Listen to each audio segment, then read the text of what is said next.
उदयनराजे भोसलेंनी गृहमंत्री अमित शहांची भेट घेतली. छत्रपती शिवाजी महाराज आणि छत्रपती संभाजीराजेंचा अवमान करणाऱ्यांविरोधात शिक्षेची तरतूद करा, किमान 10 वर्षांची शिक्षा असणारा विशेष कायदा पारित करावा, अशी मागणी खासदार उदयनराजे भोसलेंनी केली.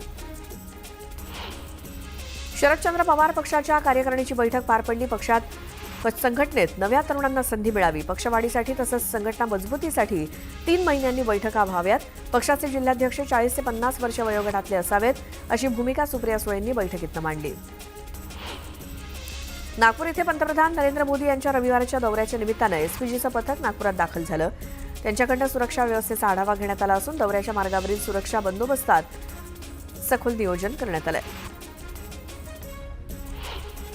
पंतप्रधान नरेंद्र मोदी यांच्या गुढीपाडव्याच्या दिवशी नागपूर दौरा असल्यामुळे भारतीय जनता पक्षाकडनं त्याची जोरदार तयारी सुरू आहे. या दौऱ्यानिमित्तानं भाजपकडनं शहरातील विविध चौक सजवण्यात येणार आहेत. तसंच 47 चौकांमध्ये भाजप कार्यकर्ते शक्ती प्रदर्शन करणार आहेत. नागपुरातील माधव नेत्रालयाच्या विस्तारित प्रकल्पाचं भूमिपूजन पंतप्रधान नरेंद्र मोदींच्या हस्ते होणार आहे. 30 मार्चला गुढीपाडव्याच्या दिवशी होणाऱ्या या कार्यक्रमाला सरसंघचालक मोहन भागवत सुद्धा हजर असतील. पंतप्रधान नरेंद्र मोदी संघाच्या स्मृती भवनाला भेट देतील. दरम्यान हे संघाचं शताब्दी वर्ष असून संघ स्वयंसेवक म्हणून पंतप्रधान मोदी संघ कार्यालयात येत असल्याचा आनंद आहे, अशी प्रतिक्रिया ज्येष्ठ स्वयंसेवक सुनील किटकरू यांनी दिली. कवी नारायण सुर्वे यांच्या जन्मशताब्दी वर्षाला ऑक्टोबर 2026 पासून सुरुवात होते. या अनुषंगाने महाराष्ट्र शासनाच्या सांस्कृतिक संचालनालयातर्फे राज्यातील विविध ठिकाणी नारायण सुर्वे यांच्या साहित्य संपदेवरती आधारित विविध कार्यक्रम आणि उपक्रमांचं आयोजन करून कामगार साहित्याचा जागर केला जाईल, अशी घोषणा आशिष शेलार यांनी केली.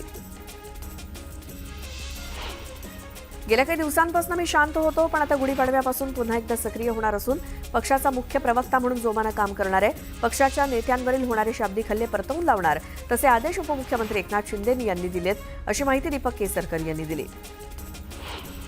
उद्धव ठाकरे हे आधुनिक औरंगजेब आहेत. बाळासाहेबांना शेवटच्या दिवसात त्यांनी किती त्रास दिला हे सगळ्यांना माहिती आहे. राज ठाकरे त्याबाबत अनेकदा बोललेले आहेत, अशी टीका नरेश म्हस्केंनी केली.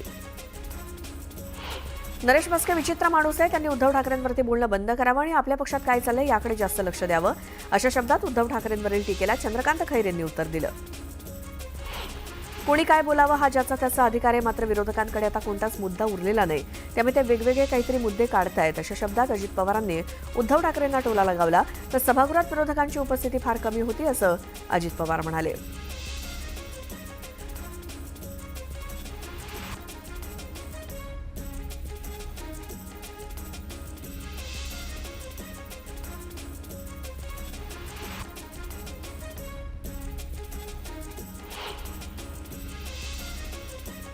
त्र्यंबकेश्वर आणि तीर्थराज कुशावर्ताला विशेष महत्त्व असल्यामुळे आम्ही त्र्यंबकेश्वर कुंभमेळा असंच म्हणणार, असं मत किन्नर आखाड्याच्या आचार्य महामंडलेश्वर स्वामी लक्ष्मीनारायण त्रिपाठींनी व्यक्त केलं. नागपूर हिंसाचार प्रकरणातील मुख्य आरोपी फहीम खान आणि हमीद इंजिनियर या दोघांच्या जामीन अर्जावर 1 एप्रिलला सुनावणी होणार आहे. नागपूर जिल्हा सत्र न्यायालयात या दोन्ही आरोपींनी जामिनासाठी अर्ज केला होता. हिंजवडी जळीतकांड प्रकरणातील आरोपीला 29 मार्चपर्यंत पोलीस कोठडी सुनावण्यात आली आहे. आरोपी जनार्दन हंबर्डीकरला रुग्णालयातून डिस्चार्ज दिल्यानंतर कोर्टात हजर करण्यात आलं होतं. स्वारगेट बलात्कार प्रकरणात सरकारी वकील म्हणून असीम सरोदेंची नेमणूक करावी, अशी मागणी करण्यात आली आहे. या प्रकरणातील पीडितेनं विधी आणि न्याय विभागाकडे याबाबतचा अर्ज दिलाय. कोयना भूकंप पुनर्वसन योजनेअंतर्गत चिपळूण आणि संगमेश्वर तालुक्याला 18 कोटींचा निधी मंजूर करण्यात आलाय. आमदार शेखर निकम यांच्या पाठपुराव्याला यश आलं असून या निधीसाठी प्रशासकीय मान्यता मिळालेली आहे. त्यानंतर एक मोठी बातमी आहे. सरपंच संतोष देशमुख हत्या प्रकरणी हत्येच्या घटनास्थळावरती देशमुखांची चप्पल सापडली होती आणि त्या चप्पलेचा ओळख पंचनामा करण्यात आलाय. पत्नी अश्विनी देशमुख यांनी ती चप्पल ओळखलेली आहे. ओळख पंचनाम्याची प्रत न्यूज 18 लोकमतच्या हाती लागली आहे. सरपंच संतोष देशमुख यांची ज्या ठिकाणी नेऊन छळ करण्यात आला, हत्या करण्यात आली, त्या ठिकाणी त्यांची चप्पल सापडलेली होती आणि त्याच चप्पलेचा ओळख पंचनामा करण्यात आला. संतोष देशमुख यांच्या पत्नी अश्विनी देशमुख यांनी ती चप्पल ओळखलेली आहे आणि त्याच ओळख पंचनाम्याची प्रत न्यूज 18 लोकमतच्या हाती लागली आहे. घटनास्थळावरनं जी काही चप्पल सापडली होती ती संतोष देशमुख यांचीच आहे, हे आता निष्पन्न झालंय, कारण त्यांच्या पत्नीनं संतोष देशमुख यांची चप्पल ओळखलेली आहे.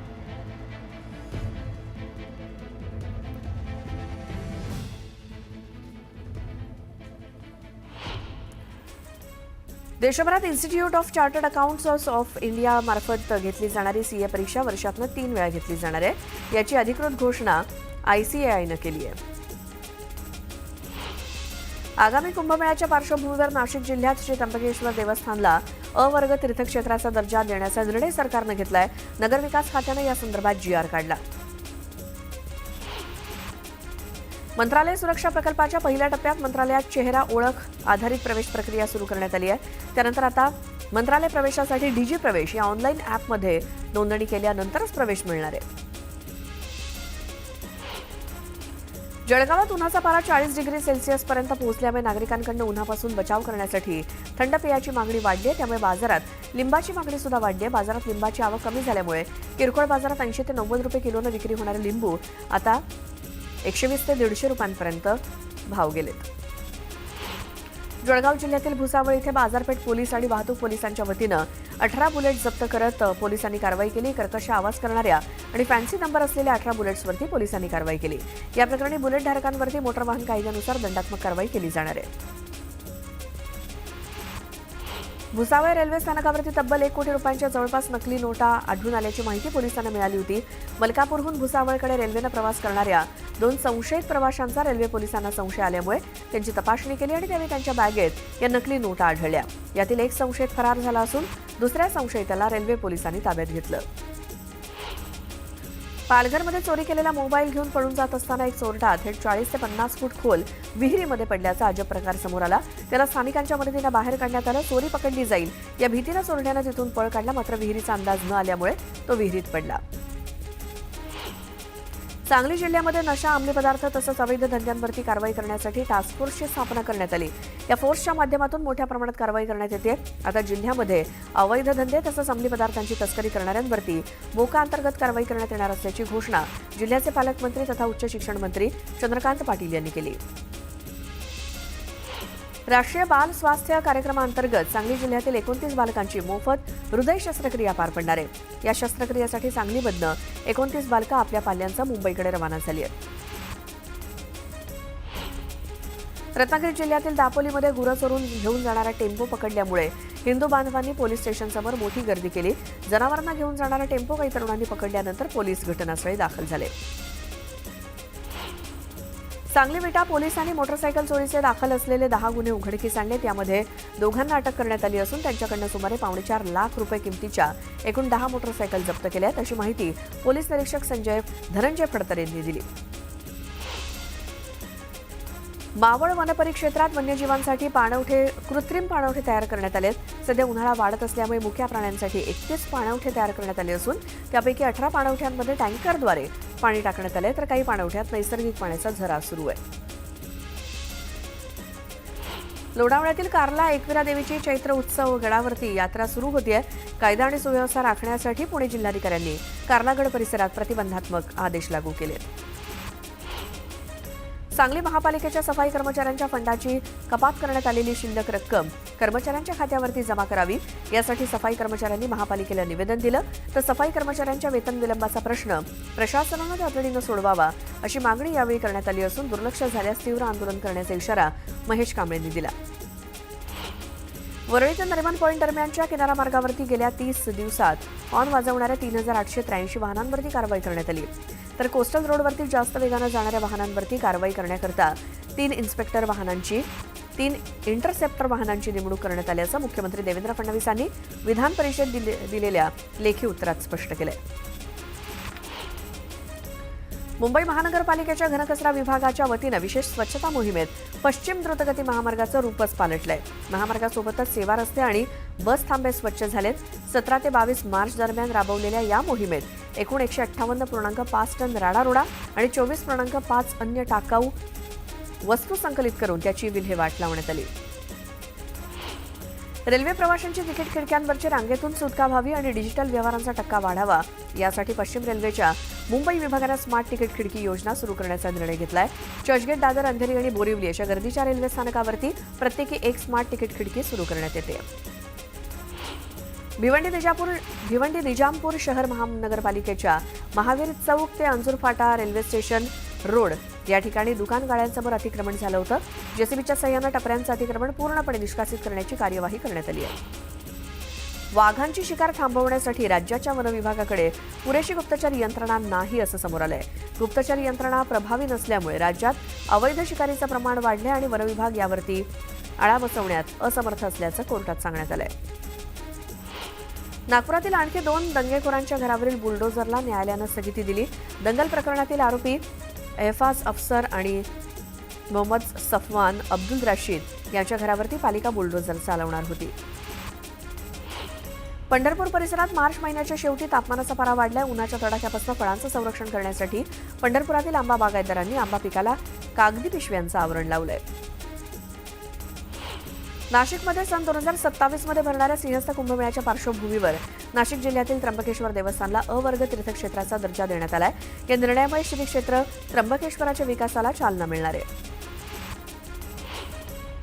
बडनेराजवळ बेलोरा येथील अमरावती विमानतळाला IATA कोड मिळालाय. IATA प्रमाणन प्रवासी संस्थांना विमान कंपन्यांच्या वतीनं विमान तिकीट जारी करण्याची परवानगी देतं आणि आरक्षण प्रक्रिया सुलभ केली जाते. यापुढे अमरावती विमानतळाचा IATA कोड AVT म्हणून उमटणार आहे. मुंबईतील शिव आणि माटुंगा पोलीस ठाण्यासमोरील पूर्व द्रुतगती मार्गावरील किंग्स सर्कल रेल्वे पूल पोलिसांसाठी डोकेदुखी ठरतोय. उंची कमी असल्यामुळे 15 दिवसाआड एक वाहन या पुलाखाली अडकतंय किंवा पुला आधी लावण्यात आलेल्या हाईट्स बॅरियरला सुद्धा धडकतंय. रिक्षा आणि टॅक्सींचे खुले परवाना धोरण रद्द करता येईल का यावरती निर्णय घेण्याचे निर्देश उच्च न्यायालयानं राज्य परिवहन आयुक्तांना दिलेत. या धोरणाला एका ऑटो रिक्षा संघटनेनं उच्च न्यायालयात आव्हान दिलं. हे धोरण रद्द केल्यास रिक्षा टॅक्सींची संख्या मर्यादित ठेवली जाऊ शकते. मुंबईमध्ये सुरू झालेल्या नालेसफाईच्या कामाचा पालिकेचे अतिरिक्त आयुक्त अभिजित बांगर यांनी आढावा घेतला. प्रत्येक नाल्यातून दिवसभरात किती गाळ काढायचा याचं नियोजन सुरू करून त्याची नोंद करण्याच्या सूचना दिल्यात. तसंच नाल्यांमधून तरंगणारा प्लास्टिक कचरा जमा करण्यासाठी जाळ्या बसवण्याचेही निर्देश दिलेत. 2023 मध्ये 12वी उत्तीर्ण झालेल्या विद्यार्थ्यांना IIT मध्ये प्रवेश मिळवण्यासाठी JEE ॲडव्हान्स 2025 परीक्षा देण्याची परवानगी द्यावी अशी मागणी करणारी याचिका सर्वोच्च न्यायालयात दाखल करण्यात आली. JEE साठी 3 संधी मिळाव्यात या मागणीसाठी सर्वोच्च न्यायालयानं केंद्र सरकारकडून उत्तर मागवलंय. क्षयरोग निर्मूलनात राज्य सरकार फेल ठरल्याचं समोर आलंय. कॉन्ट्रॅक्ट ट्रेसिंग म्हणजेच क्षयरोग रुग्णांच्या संपर्कात 70% नागरिकांचा शोध घेण्यात आरोग्य विभाग अपयशी ठरल्याची धक्कादायक माहिती कॅगनं सार्वजनिक आरोग्य पायाभूत सुविधा आणि आरोग्य सेवा व्यवस्थापनाच्या केलेल्या लेखापरीक्षण अहवालातनं समोर आली आहे. विविध कारणांनी वर्षानुवर्ष रखडलेलं SRLचे 3 प्रकल्प आता म्हाडा पूर्ण करणार आहे. जोगेश्वरी इथल्या साईबाबा सहकारी गृहनिर्माण संस्था, कुर्ला नेहरू नगर येथील श्रमिक नगर संस्था आणि चेंबूर येथील जागृती संस्था हे 3 रखडलेले प्रकल्प पूर्ण करण्यासाठी SRLनं म्हाडाला हिरवा कंदील दिलाय. त्यामुळे शेकडो रहिवाशांना दिलासा मिळालाय. नवी मुंबई महापालिकेत 620 पदांची मेगा भरती करण्यात येणार आहे. या भरती प्रक्रियेसाठी उद्यापासून ऑनलाईन अर्ज प्रवेश प्रक्रिया सुरू करण्यात येणार असून ती येत्या 11 मे पर्यंत चालेल. रस्त्यांवरचे खड्डे भरण्यासाठी सार्वजनिक बांधकाम विभागानं हायटेक उपक्रम हाती घेतलाय. त्यासाठी मोबाईल ॲपच्या माध्यमातून तक्रारी करण्याची सुविधा उपलब्ध करून देण्यात आली आहे. त्यानुसार रस्त्यांच्या दुरवस्थेबाबत केलेल्या तक्रारींचं 3 दिवसात निराकरण करण्याची जबाबदारी सुद्धा बांधकाम विभागाच्या अभियंत्यांवरती देण्यात आली आहे. मुंबई महानगरपालिकेनं 4 एप्रिलपासून मुंबईतील क्लीनअप मार्शलची सेवा बंद करण्याचा निर्णय घेतलाय. मात्र त्यानंतरही क्लीनअप मार्शल रस्त्यावरती दिसले किंवा त्यांनी मुंबईकरांना दंड लावून पैसे उकळण्याचा प्रयत्न केला तर त्याची तक्रार विभाग कार्यालयाकडे करावी असं आवाहन मुंबई महानगरपालिकेनं केलंय. JNPA बंदर ते मुंबईतील गेटवे ऑफ इंडिया दरम्यानच्या जलसेवेसाठी ई-लॉन्च सेवा सुरू करण्यात येणार आहे. मात्र काही तांत्रिक कारणामुळे ही सेवा लांबणीवरती पडली होती. मात्र आता आठवड्याभरात ही सेवा प्रात्यक्षिक घेऊन सुरू करण्यात येण्याची शक्यता आहे. शिरूर तालुक्यातील वडू बुद्रुक येथे छत्रपती संभाजी महाराजांच्या पुण्यतिथी निमित्तानं 28 मार्च ते 29 मार्चपर्यंत वाहतुकीमध्ये बदल करण्यात येत आहेत. शिवभक्तांची वाहनं वगळता कोरेगाव भीमाच्या बाजूने येणारी वाहनं बुद्रुक मार्गे चाकण किंवा पाबळला वळवली जाणार आहेत. पुण्यातील वाहतूक व्यवस्थापन सुधारण्यासाठी पोलीस आणि पालिकेच्या समन्वयातनं योग्य उपाययोजना करण्यात येत आहेत. त्याचे सकारात्मक परिणाम दिसू लागलेत. मागील 2 महिन्यात मुख्य रस्त्यावरील वाहतुकीचा वेग 10.44% वाढलाय तर कोंडीचं प्रमाण 53% घटलंय. पुण्यातील सार्वजनिक वाहतूक व्यवस्थेचा मुख्य भाग असलेल्या पीएमपीएमएलचा तोटा वाढतच चाललाय. अशातच पालिकेनं पीएमपीएमएलला संचलन तुटीपोटी 30 कोटी 80 लाख रुपये देण्याचं निश्चित केलंय. त्याबाबतचा प्रस्ताव पालिका प्रशासनानं स्थायी समितीसमोर मंजुरीसाठी ठेवलाय. पीएमपीएमएल ॲप सुरू होऊन 7 महिने झाले तरी अजूनही 761 बसेसचं लाईव्ह लोकेशन दिसत नसल्याची स्थिती आहे. परिणामी प्रवाशांना अनेक मार्गांवरील बससाठी तात्काळ उभं राहावं लागतंय. 7 महिन्यानंतरही बस ऑनलाईन न केल्यामुळे प्रशासनाच्या भूमिकेवरती प्रश्नचिन्ह उपस्थित होत आहे. मागील काही वर्षांपासून कागदावरती असलेलं पार्किंग धोरण आता प्रत्यक्षात उतरवण्यासाठी ठाणे पालिका प्रशासनानं जोरदार हालचाली सुरू केल्या आहेत. या धोरणाच्या अंमलबजावणीसाठी शहरातील रस्त्यांचं सर्वेक्षण करून त्याची वर्गवारी पुन्हा निश्चित करण्याचा निर्णय प्रशासनानं घेतलाय. आर्थिक वर्ष संपण्याच्या शेवटच्या 2 दिवसात शनिवार आणि रविवार तसंच सोमवारी सुद्धा सुट्टी असल्यामुळे मिळकत कर भरण्यासाठी नागरिकांची गैरसोय होऊ नये यासाठी शनिवारी आणि रविवारी देखील नागरिकांना मिळकत कर भरता येणार आहे. यासाठी 2 दिवशी नागरी सुविधा केंद्र सुरू राहणार आहेत. त्यासोबत नागरिकांना ऑनलाईन माध्यमांद्वारे कर भरता येणार आहे. पुणेकरांना यामुळे मोठा दिलासा मिळाला आहे. ठाणे महानगरपालिकेच्या कारभारात गतिमानता आणि पारदर्शकता यावी या उद्देशानं ई-ऑफिस प्रणाली लागू करण्याचा निर्णय प्रशासनानं घेतलाय. या निर्णयामुळे पालिका अधिकारी आणि कर्मचारी नागरिकांच्या अर्जासह विविध प्रकल्पांच्या प्रस्ताव ऑनलाईनद्वारे हाताळणार असून येत्या 1 एप्रिलपासून ही प्रणाली लागू होईल. यासाठी कर्मचाऱ्यांना प्रशिक्षण देण्यास सुरुवात झाली आहे. पुणे आणि पिंपरी चिंचवड परिसरात हवा प्रदूषणात वाढ झाल्यामुळे महाराष्ट्र प्रदूषण नियंत्रण मंडळानं आरएमसी प्रकल्पांच्या विरोधात कारवाईची मोहीम हाती घेतली आहे. या अंतर्गत 24 प्रकल्पांना नोटीस बजावण्यात आली आहे तर 18 प्रकल्पांना उत्पादन बंद करण्याचे निर्देश देण्यात आले. त्यामुळे ग्राहकांना घरं ताब्यात मिळण्यास विलंब होण्याची शक्यता आहे. नागपूरमध्ये विविध रेल्वे गाड्यांमध्ये शिरून प्रवाशांना नकली ताक आणि बाटलीबंद पाणी विकण्यात येतं. अशा प्रकारच्या तक्रारी वाढल्यामुळे मध्य रेल्वेच्या नागपूर विभागानं अनधिकृत विक्रेत्यांविरोधात धडक मोहीम सुरू केली असून आठवडाभरात 75 विक्रेत्यांना पकडण्यात आलंय. पुण्यातील पोर्शे कार अपघात प्रकरणात मोठी कारवाई करण्यात आली. अपघातानंतर दोषींना वाचवण्यासाठी प्रयत्न केल्याप्रकरणी निलंबित केलेल्या 2 पोलीस अधिकाऱ्यांना पोलीस सेवेतनं बडतर्फ करण्याचा प्रस्ताव पोलीस महासंचालक कार्यालयाकडे पाठवण्यात आलाय. मुंबई राज्य मार्ग परिवहन महामंडळानं उन्हाळी सुटीच्या हंगामात गावाकडे जाणाऱ्या प्रवाशांसाठी एसटीचं विशेष नियोजन केलंय. नियमित गाड्यांव्यतिरिक्त दररोज लांब पल्ल्याच्या 764 अतिरिक्त फेऱ्या सोडण्यात येणार आहेत आणि त्याचं आरक्षण सुद्धा सुरू झालंय. पश्चिम रेल्वेवर गुरुवारी 17 एसी लोकल सेवा रद्द करून त्याऐवजी नॉन एसी सेवा चालवण्यात आल्या आहेत. ऐन उन्हाळ्यात पश्चिम रेल्वेच्या या कारभाराचा फटका एसी लोकलच्या प्रवाशांना बसलाय. या प्रकारामुळे प्रवाशांमध्ये संतापाचं वातावरण असून रेल्वे प्रशासनाच्या नियोजनावरती प्रश्नचिन्ह उपस्थित झालंय. सार्वजनिक क्षेत्रातील बँकांना एटीएम सेवेच्या माध्यमातून मिळणाऱ्या पैशांबद्दल केंद्र सरकारनं संसदेत महत्त्वाची माहिती दिली. लोकसभेत तृणमूल काँग्रेसच्या खासदार माला रॉय यांनी विचारलेल्या प्रश्नावरती अर्थ मंत्रालयानं याबद्दल आकडेवारी जाहीर केली आणि केंद्र सरकारनं दिलेल्या माहितीनुसार स्टेट बँक ऑफ इंडियानं जवळपास 2000 कोटी रुपये उत्पन्न कमावलंय. नवी मुंबई महानगरपालिका हद्दीत सद्यस्थितीला किती बेकायदा किंवा नियमित बांधकामं आहेत अशी विचारणा उच्च न्यायालयानं गुरुवारी केली. तसंच 4 महिन्यात सर्वेक्षण करून या बांधकामांवरती कायद्यानुसार कारवाई करण्याचे आदेश न्यायालयानं नवी मुंबई महापालिकेला दिलेत. राज्याचा गाडा हाकणाऱ्या दस्तूरखुद्द मंत्रालयातच 3 दिवसांपासून पाणीबाणी असल्याचं समोर आलंय. मुख्यमंत्र्यांच्या दालनात सुद्धा ठणठणाट होता. अपुऱ्या आणि कमी दाबाच्या पाणी पुरवठ्यामुळे मंत्रालयाला टँकरच्या पाण्यावरती तहान भागवण्याची वेळ आली. मुंबई विद्यापीठाच्या नुकताच पार पडलेल्या अर्थसंकल्पीय अधिवेशनात विद्यापीठाचा वित्तीय वर्ष 2025-26 साठीचा अर्थसंकल्प मंजूर करण्यात आला. मात्र हा अर्थसंकल्प विद्यापीठाच्या व्यवस्थापन परिषदेच्या बैठकीत मंजूर झालेला नसल्याचा दावा करून ठाकरे गटाच्या युवा सेनेनं त्याविरोधात उच्च न्यायालयात धाव घेतली. झाडाला योग्य आकार देण्यासाठी तसंच फांद्यांची वाढ नियंत्रित करण्यासाठी झाडांची शास्त्रोक्त पद्धतीनं छाटणी करण्यासंदर्भात महानगरपालिकेच्या उद्यान खात्यातर्फे कामगार आणि कर्मचाऱ्यांना विशेष प्रशिक्षण देण्यात आलंय. या उपक्रमाच्या माध्यमातून वृक्ष व्यवस्थापनासाठी जबाबदार असलेल्या कर्मचाऱ्यांचं कौशल्य विकसित करण्यावरती भर देण्यात आलाय.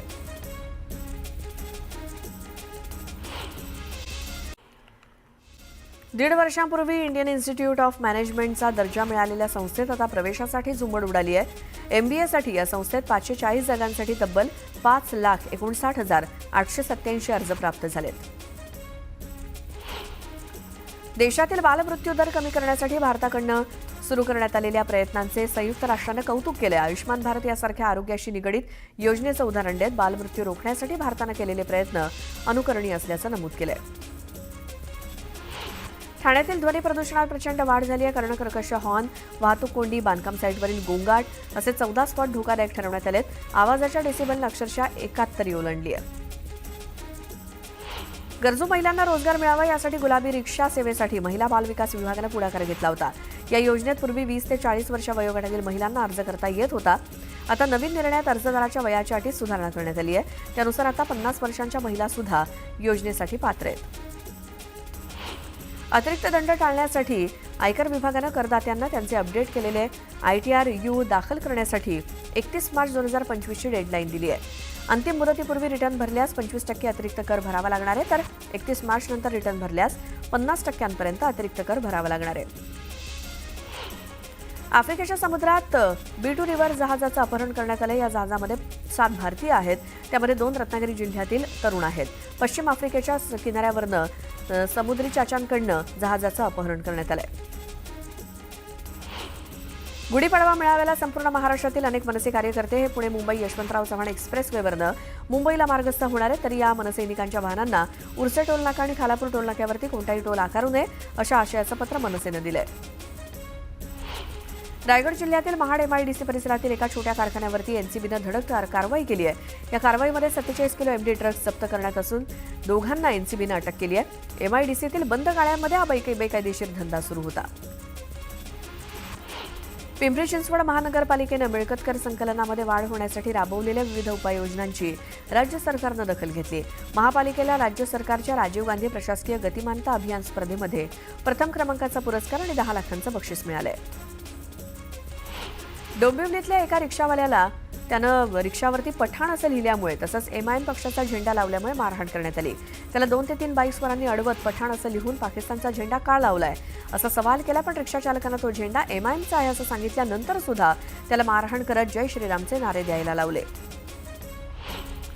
पुण्यामध्ये MPSCचे उमेदवार पुन्हा आक्रमक झालेत. विविध मागण्यांसाठी पुण्यातील शास्त्री रोडवर MPSCच्या उमेदवारांनी आंदोलन केलं. परवानगी न घेता आंदोलन करण्यात आल्यामुळे पोलिसांकडून आंदोलकांची धरपकड करण्यात आली. पुणे विद्यापीठात विद्यार्थिनींसमोर अनिल गायकवाड या व्यक्तीनं अश्लील कृत्य केलं. या घटनेनंतर चतुश्रृंगी पोलीस स्टेशनमध्ये गुन्हा दाखल करण्यात आला असून आरोपी अनिल गायकवाडाला पोलिसांनी जेरबंद केलंय. इंदापुरातील एका व्यक्तीनं विवाह सोहळ्यामध्ये मटण खाताना चक्क हाडच गिळलं. हे हाड अन्ननलिकेमध्ये अडकलं. या व्यक्तीला उपचारासाठी ससून रुग्णालयात दाखल करण्यात आलं. डॉक्टरांनी यावरती एंडोस्कोपी करून हाड बाहेर काढलं, त्यामुळे त्या व्यक्तीचे प्राण वाचले. नवी मुंबईतील तळोजामध्ये खुनाची एक धक्कादायक घटना उघडकीस आली आहे. मुलांच्या खेळण्यावरनं भांडण झाल्यामुळे खून केल्याचं कळतंय. आरोपी मोहम्मद अन्सारी याला तळोजा पोलिसांनी अटक केली असून त्याच्याकडे विचारणा केली असता त्यानं खुनाची कबुली दिली. गडचिरोलीतील आहेर येथे शासकीय निवासी शाळेत अधीक्षकानं विद्यार्थ्यांना मारहाण केल्याचा आरोप करण्यात आलाय. शाळेत जेवणानंतर काही मुलं खोलीत झोपल्याचं दिसून आल्यामुळे वसतिगृह अधीक्षकांनी चपलेनं आणि काठीनं बेदम मारहाण केली. दरम्यान संतप्त सामाजिक कार्यकर्त्यांनी वसतिगृहात जाऊन या संदर्भात जाब विचारला. खेड तालुक्यातील परसूल गावात भीषण पाणी टंचाई निर्माण झाली आहे. गावातील एकाच 7 परस खोल विहिरीला पिण्यायोग्य पाणी आहे. हे पाणी मे महिन्यापर्यंत पुरावं यासाठी प्रत्येक कुटुंबाला फक्त 2 हंडेच पाणी देण्याचा नियम करण्यात आलाय. हे नियम मोडल्यास दंडाची तरतूद करण्यात आली आहे. गुढीपाडवा आणि ईदच्या पार्श्वभूमीवर नंदुरबार पोलिसांनी पथसंचलन केलं.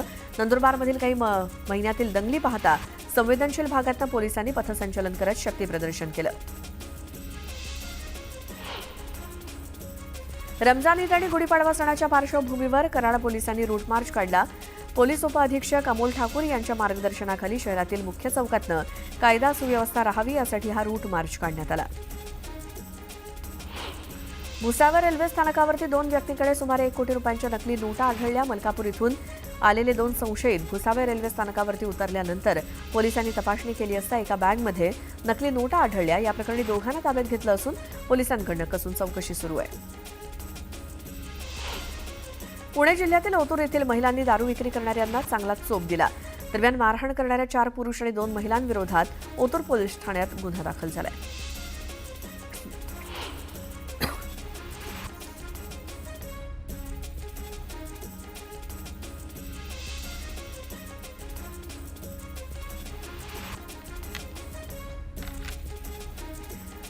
एका 4 वर्षीय मुलीचा दत्तक घेतलेल्या आई-बापानं अंगावरती चटके देऊन आणि डोक्यात मारून खून केल्याची खळबळजनक घटना घडली. घटनेमध्ये आरोपी असलेल्या पती-पत्नी या दोन्ही आरोपींना सिल्लोड शहर पोलिसांनी ताब्यात घेतलंय, परंतु मुलीला का मारलं याचं कारण अद्याप स्पष्ट नाही. जम्मू काश्मीर आणि देशाचा उर्वरित भागांना रेल्वेनं जोडण्याचं स्वप्न आता 19 एप्रिल रोजी प्रत्यक्षात येणार आहे. पंतप्रधान नरेंद्र मोदी कटरा येथून काश्मीर खोऱ्यासाठी रवाना होणाऱ्या रेल्वेला हिरवा कंदील दाखवणार आहेत. त्यामुळे आता काश्मीरला थेट रेल्वेनं जाता येणार आहे.